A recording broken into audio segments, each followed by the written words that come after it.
আজকে ডাল রান্না করব, টক ডাল দেশি টমেটো দিয়ে একদম টক ডাল রান্না করব। তার জন্য ডালটা সিদ্ধ হয়ে গেছে, এখন আমি ডালটা ঘুটে দিচ্ছি।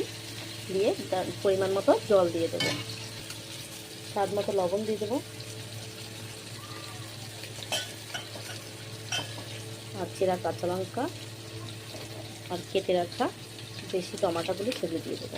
এই টমেটোগুলো কিন্তু খুব টক হয় খেতে, খুব ভালো লাগে টক ডাল। এখন আমি টমেটোটা সিদ্ধ হওয়ার জন্য অপেক্ষা করবো।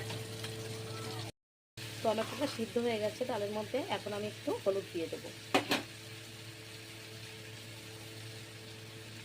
হলুদ দিয়ে এখন নেড়ে ছেড়ে ফোড়নের জন্য নামিয়ে নেব।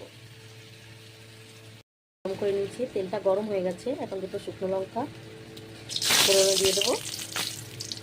শুকনো লঙ্কাগুলি ফোড়ন হয়ে গেলে সাথে দুটো কালো সর্ষে দিয়ে দেবো।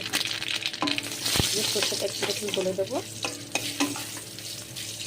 দিয়ে এখন ডালটা ঢেলে দেবো।